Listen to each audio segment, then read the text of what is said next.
Good afternoon. Welcome to a special conversation with Edmonton Mayor Amarjeet Sohi. My name is Adeyemo and I'm the publisher of Ladies Corner magazine. With me is my colleague, Mary Thomas. Good afternoon, Mayor. Hi, Mary. Good afternoon. How's everyone? Wonderful. Very good. Very good. So, Mayor Sohi, what commitment was in your budget for BIPOC women? First of all, thank you so much for having me for this conversation and really giving me the opportunity to talk to your audience. This budget that we passed is a 4-year budget that will lead us to 2026, and we really focused on improving core services from public transit to providing more funding for fire rescue, community services, anti-racism work, the work we are doing with indigenous communities on reconciliation, as well as improving safety and well-being in our communities by allocating more funding for transit safety and security and safety in the downtown and in the Chinatown, right? So with that broad lens of affordability, safety, and access to quality public services, I would say in this budget for racialized communities, we have heard quite a bit in the last year, improving safety on public transit for BIPOC communities, particularly young Muslim women or Muslim women in general wearing a hijab that have been the target of violence. So the safety measures we are taking absolutely improves that. Access to employment opportunities, access to procurement opportunities. We put quite a bit of effort over the last year in making sure that city's procurement process is inclusive and allows opportunity for racialized communities to participate in that. So we made changes on that. Then the anti-racism work that you are very familiar with that we are undertaking, which is a very high priority for me and city council. So broadly speaking, as well as improving access to services, making them affordable and accessible. Thank you, Mayor. Mary. So, hi, Mr. Sohi. I'm very pleased to see you after a very, very long time. I have always been watching you on social media and I've been seeing all the things you're involved in.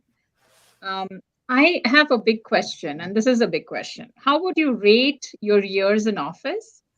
The first question is about economy, the second is about social justice, and the third is about environment. So, these three, like, do you think these parameters have improved over the years that you have been in office?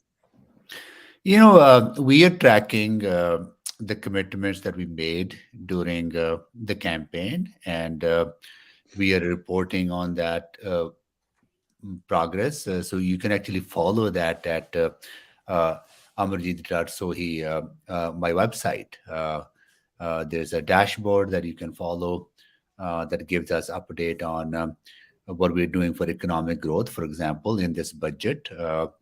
Can you give us a snapshot for the audiences that are listening today? Yeah. So, for example, in this budget, we are creating an innovation fund. That's a $5 million initial funding that we will provide to startups and entrepreneurs, innovators who want to put their ideas into action. We're also opening up more industrial land for development within the city boundaries by upfronting investment into public infrastructure to unlock those private lands for development. Again, focus on the downtown revitalization. Close to $10 million is being dedicated to Chinatown's revitalization. That's a big business district that has been struggling over the last number of years. I think that really ties into growing our economy. We have also, this budget that we have passed is close to $7 billion of capital investments in fixing the existing infrastructure that creates jobs, as well as building new infrastructure from LRT to recreational facilities and other amenities that create jobs for local communities, as well as investments we are making uh, into building retrofits. So I think that creates jobs as well as making our communities more sustainable and inclusive. Investments into public transit, we are finally catching up on under investment that we saw in public transit. So all those things have been important to us and important to Edmontonians, and we are delivering on those commitments. Lately, So do there's you think the economy has improved, or what do you see? Because right now the inflation is at the height. You know that lots of people, they still don't have jobs. Lots of mortgages are at a place where people can't really afford to pay them. So many houses are going to be foreclosed, and there's going to be a lot of helplessness in our communities, right? So how is that being taken care of by the Yeah. municipal government? There you're touching on issues, Mary, that some of them are not in municipalities' control. They are more national and provincial, and even international. Inflation is absolutely a huge concern. That is why we focused this budget on improving our collective affordability in the city by reducing fees for access to services, investing more in public transit so that people don't have to always rely on their very expensive private mode of transportation, or the need to have the way lack of infrastructure is forcing people to invest into private vehicles. So if you build public infrastructure such as public transit, sustainable modes of transportation, that makes people's life more affordable in reducing their household expenditure. So we try to take those steps, but there are things that we don't control. On the economic growth, there are a number of things that are not in cities' authority, but our goal is to make sure that doing business in Edmonton is easy, affordable, and convenient. To that effect, I'm very proud to say that Edmonton was recognized once again for removing red tape and removing barriers to setting up businesses, getting approvals done, and getting their permits approved quicker. So we are making changes on that aspect so that Edmontonians who are willing and want to do business. Another good example I can highlight is the way we You work with just one. private Can I sector. stop you for a I'm second? sorry. Um, you said recognized. Who recognized? Oh, the cities recognized. This is the province of Alberta recognized Edmonton Okay. for the removing red tape, as well as the private sector, the CRBC, Canadian Home Builders Association, sorry, Okay. recognized Edmonton as the top city where permits are approved faster, where building licenses, where rezoning applications are approved, and where we actually work with some of the big companies to kind of walk them through the process. For example, uh, Air Products is setting up the world's first ever net zero hydrogen production facility in Edmonton, Wow. $1.5 billion investment that was made possible because we worked very closely with them to help them set up the shop here. Right? So these are the things that we're doing in order to improve our competitiveness as well as making it easy for people to do business here. So are you saying that with this new plant that's coming up, there will be many more jobs created? That's our goal. We want to make sure we are creating the right conditions for Edmonton region. We are very competitive. We are very affordable city when it comes to housing affordability, at least market housing affordability. Yes, we have challenges of non-market affordability, houselessness crisis, but people are able to find affordable housing relatively in better conditions here or better affordability than other cities. So we have the youngest population. We have high quality services that we provide to Edmontonians that they can rely on that improve their quality of life. We have the biggest urban park in North America that adds to our quality of life, along with the many other advantages that we have. So we want to build on that by creating more opportunities for people, for making it easy for them to do business here. Okay. You spoke a little bit about homelessness. I want you to expand on that a little bit. Where were we when you first joined office in terms of homelessness, and how much improvement have you seen over the term that you have been in office? So during COVID, we have seen Edmonton's houseless population doubled. We have close to 2,900 Edmontonians, our fellow neighbors, loved ones who don't have a place to go.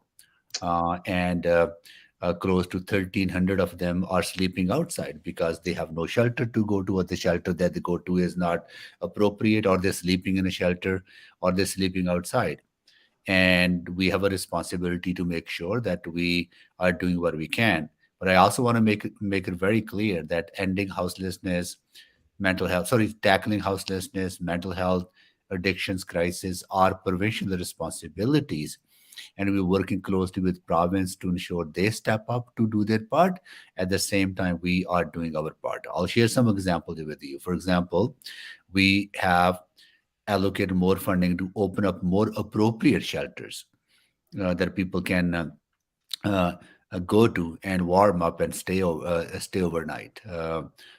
We have supported some of the organizations to open up more shelters in Edmonton, even though it is not city's responsibility, but we are filling the gap that has Mhm. been left by the lack of provincial investments in this area.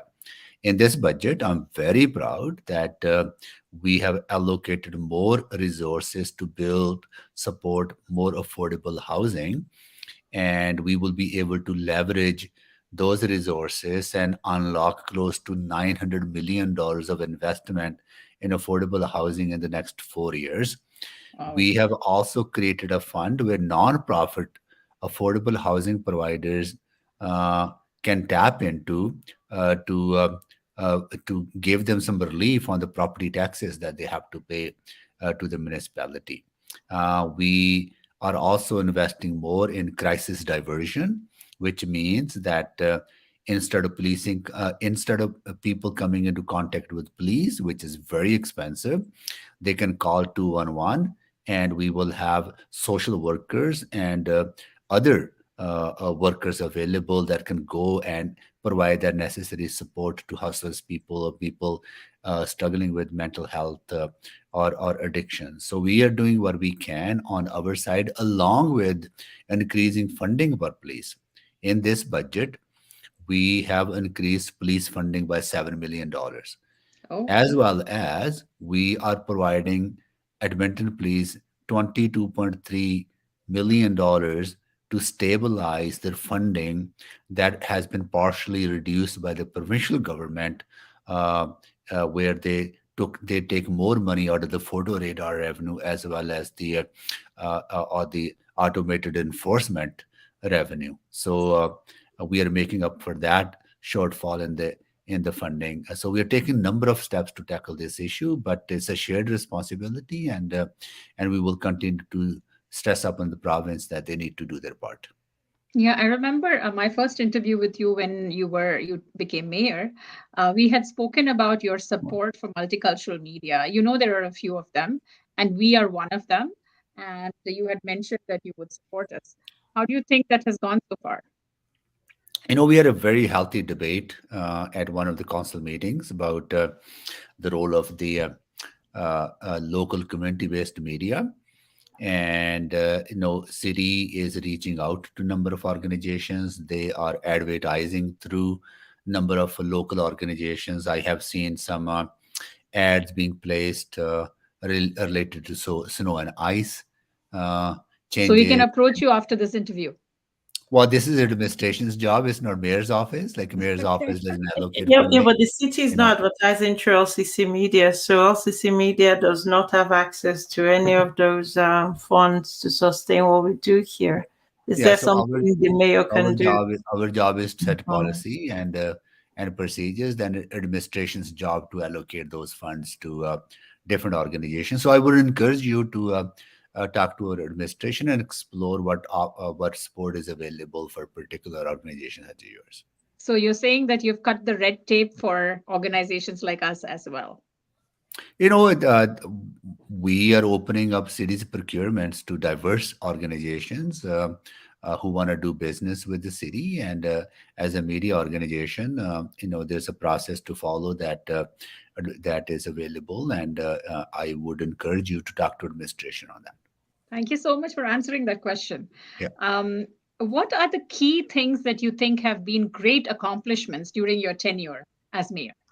No, I would say in this budget, we have demonstrated that we are taking our commitment to climate change very seriously. We have invested will be investing over the next 4 years $100 million in sustainable modes of transportation. So people have a choice to move around the city in a sustainable way. We are investing into improving accessibility by building some of the missing links on sidewalks and multi-use trails, so that people can easily walk around and go to places that they need to go to. We are on the path to electrification of cities' transit fleet and other fleet. We are building or will be building a ETS garage that can accommodate more electric vehicles as well as hydrogen powered vehicles. Wow, We are, that's a we are, we are big shift. testing, we are actually currently testing two ETS buses that run on hydrogen Wow. to support that work. We are investing in building retrofits. There's a lot of buildings that city owns that we want to build them to better standards or bring them to better standards and make them more energy efficient.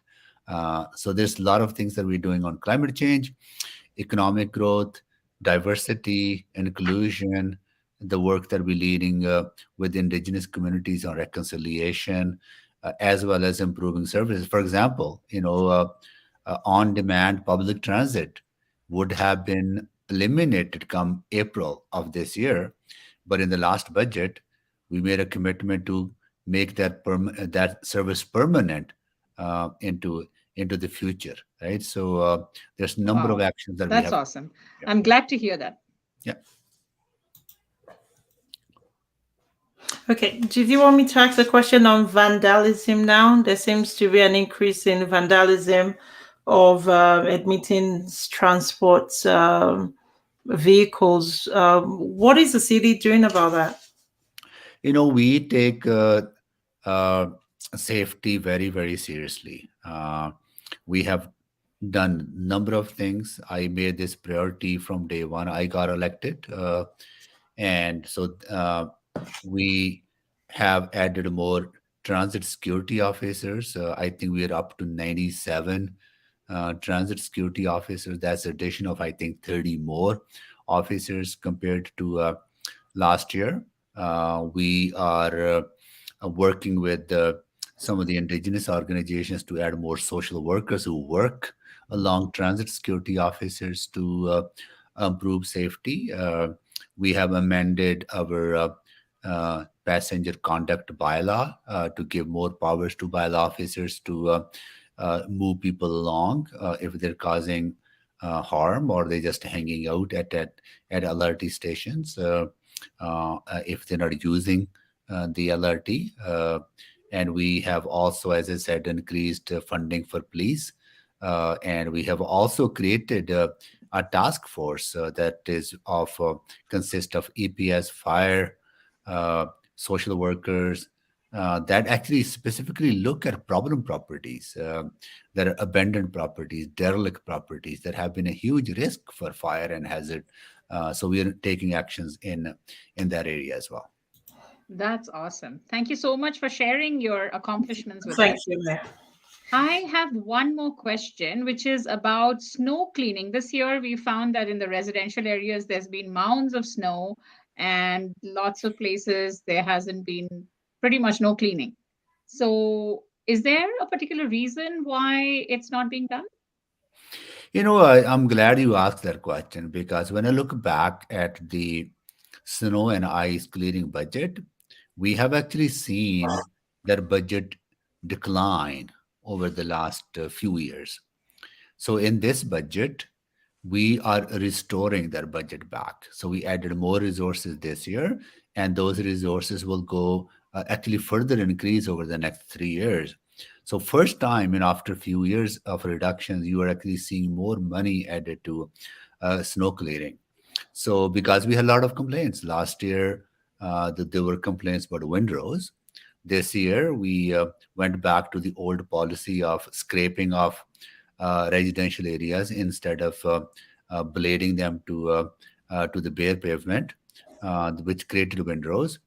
I know we were delayed coming into neighborhoods because of the temperature fluctuations and the weather warming. Uh, but we take this very seriously and we will continue to improve the service because this is a core service that Edmontonians rely on. Thank you so much. T? Thank you. Yeah, I've got two, maybe even three questions. So, can you update us on what the province is doing to support your work at City Council? So, last week you may have heard that province uh, allocated $5 million to the city and to the Downtown Business Association, money that was promised in the 2020 provincial 2021 provincial budget. So that money will allow us to bring more festivals, more activities, and artists into the downtown, which means more people coming downtown, doing business downtown, shopping downtown. It will allow us to support some of the local businesses in the downtown, in the Chinatown. Province also worked with us to provide more support for the recovery of ridership on public transit, working with the federal government. So I really appreciate that support. They allocated $12 million for Homeward Trust to provide wraparound services for us to open up new supportive housing units. I appreciate that. And also, they allocated a temporary funding to open up more shelters. Uh, and so they're helping us, on these areas. But there's a huge gap in support that we get compared to what Calgary is getting when it comes to ending houselessness. So we're working with the province to make them realize that they need to provide the same support to our city. For example, Calgary has close to 1,700 permanently funded 24/7 shelter spaces. We have only less than 700. That's the reason that we see encampments in Edmonton. That's the reason that we see people sleeping outside in cold weather or in even warmer weather. And we will continue to work with the province to close those gaps. Mayor, what is 2023 going to look like for your council? I am very proud of our city council colleagues. We work really hard. We give our best. We work really hard to represent and work hard on behalf of constituents. We are making good decisions. And we look forward to improving services. I look forward to the task that we have given to our administration to save $60 million, reduce the city expenditures by $60 million over the next 4 years, as well as reallocate $240 million to improve services, core services, as well as take stronger action on climate change, build more affordable housing, invest in public transit, and we will be working together to implement those ideas as well implement the budget that we have just approved. Thank you. Black women, Black Muslim women going to feel supported in 2023 in Edmonton? Oh, absolutely. The anti-racism work that we're doing, first time in Edmonton's history, we have a sustainable funding available to community organization that is ongoing.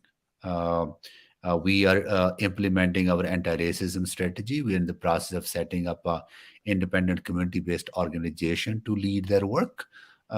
We are looking our own internal policies to improve diversity and anti-racism work within the organization, and we are providing more sustainable funding for organizations that rely on support from the city. In the past, the support was ad hoc. Now we made that support permanent. I Hmm. have one more question.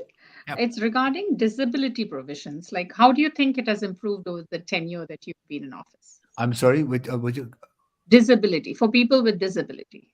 yeah, this is an area that, for example, when the changes that we made to snow and ice control, clearing sidewalks, or at least monitoring the clearing of private sidewalks, and making sure the residents are doing that. At the same time, the public sidewalks and multi-use trails that we own, or curb cuts that are filled with snow, how we clear them, improving accessibility for people with disabilities. So that's something that we have taken very seriously. Better building standards to improve accessibility. Continue to invest in DATs. That's another very critical service that a lot of people with disabilities rely on. Mhm. Making public transit accessible, and making our on-demand public transit permanent, that people can now rely on a long-term basis. All those things improve accessibility for everyone, but also improve accessibility for people who rely on public transit, as well people with disabilities. You've spoken a lot about public transit. When is the Millwoods LRT going to start running? I hope it start running soon. We are holding Transnet accountable for the work they need to do. I'm frustrated that it's been delayed by 2 years. But we will continue to work with them to give them the necessary support, that they do all the necessary repairs, that when it opens, it's safe for people to use, and I look forward to that date. Thank you so much. I've got a question here. Will the mayor commit to supporting a community tax-free clinic in 2023 for Edmontonians? I'm sorry, can you elaborate on that? Will you commit to supporting a tax-free clinic for Edmontonians in 2023? They put it also on text. I would have to dig more deeper into that, because I need more information. We usually, as a municipality, don't get into CRA related issues, because those are federal issues, but we do provide support to community organizations that do education and awareness, and walk people through about how to file their taxes, and provide languages, different services, right? So we do support community-based organizations, but I don't know the specific ask around a tax clinic. I haven't heard about it, but would if somebody could send us information, we will definitely ask our administration to provide more information. We'll get them to contact you. And final question from me, sir. What is your one word for 2023? Optimism. I'm by nature a hopeful person, uh, and uh, and I am very proud and excited to be leading our city. I interact with a lot of people and in community organizations, at council. I see optimism. Yes, we have been through very difficult time. We have a lot of headwinds ahead of us. But I think this is a community that has been never afraid to tackle challenges and roll up our sleeves, to work together to make city better and community better for everyone. So I'm very optimistic about our city. Yeah, my last question to you would be like, with the coming recession, how do you think things are going to change for the regular citizen of Edmonton? And I, how can the city help? I think it is so important that we continue to provide quality public services that Edmontonians rely on, that makes their living affordable. Just imagine having access to recreational facilities at an affordable rate that we continue to provide. Having access to public libraries, that is so critical. having access to public transit that is so critical, having access to fire rescue service, having access to safety and well-being through police service and other interventions, including investing in people's capacity to tackle some of the societal issues. And all those things are so important for people, particularly those who struggle in difficult times because they don't have the resources on their own. So important, it's very important that public services remain affordable during difficult times. That's all from me. Thank you so much, Mayor Sohi, for All right. your answers. And we hope to see your work come into fruition this year. Thank you Sorry, so much. Make Thank your you so sorry much. before you go, will you commit to doing another one maybe before Easter? Oh, absolutely. Please be in touch with my office. I All We right. love interacting, and it's our responsibility to make sure that we're communicating all the work that city is undertaking. Thank you very much, sir, for your time. All right, take care. Thank you so much, Mr. Sohi. Yeah. Bye now. Yeah. Bye.